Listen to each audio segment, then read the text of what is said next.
Hello friends, स्वागत है तुम्हाરું Gujarati recipe કિચનની અંદર। આજે હું તમારી સાથે શેર કરીશ ખાવામાં સોફ્ટ અને સ્વાદિષ્ટ નાયલોન ખમણ બનાવવાની રેસીપી। તો તમે આ જોઈ શકો છો, ખમણ બનાવવા માટે અહીંયા એક મોટી વાડકી જેટલું મેં અહીંયા બેસન લીધું છે। હવે નાયલોન ખમણનું ખીરું બનાવવા માટે તમે આ જોઈ શકો છો, મેં એક મોટું મિક્સર જાર લીધું છે। તેની અંદર આપણે અહીંયા બેસન લઈ લઈશું। તો મિક્સર જારની અંદર બેસન લઈ લીધા પછી હવે તેની અંદર 2 નાની ચમચી જેટલી ખાંડ ઉમેરીશું, 2 ચપટી હળદર પાવડર ઉમેરીશું, 2 ચપટી જેટલી હિંગ એડ કરીશું, 2 ચમચી સિંગતેલ ઉમેરીશું। તો આ રીતે અહીંયા સિંગતેલ ઉમેરવાથી જ્યારે પણ તમે અહીંયા નાયલોન ખમણ ખાશો તો સહેજ પણ તમને ગળામાં અહીંયા ડૂચો નહીં વળે। તો હવે આપણે જે વાડકીથી બેસન લીધું હતું તે જ વાડકીના માપે અડધી વાડકી જેટલું પાણી ઉમેરીશું। તો પાણી ઉમેર્યા પછી મિક્સર જારની અંદર ખટાશ માટે અડધી ચમચી જેટલા લીંબુના ફૂલ ઉમેરીશું।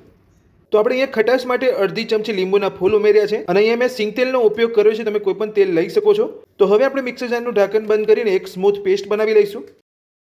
આપણે સ્મૂથ પેસ્ટ અહીંયા બનાવી લીધી છે, તો હવે આપણે ચેક કરી લઈશું। તો આ રીતની પેસ્ટ તમારે અહીંયા મિક્સર જારની અંદર બનાવવાની છે। તો હવે આપણે આ બધું જ એક વાસણની અંદર કાઢી લઈશું।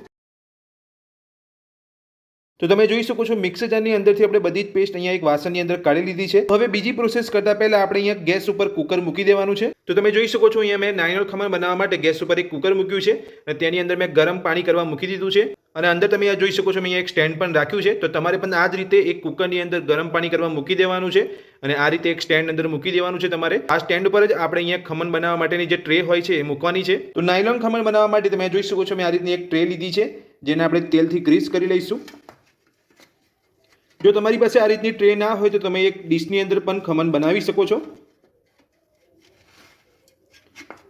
તો આ રીતે પહેલા તમારે અહીંયા ગ્રીસ કરી લેવાની છે તેલથી ટ્રેને।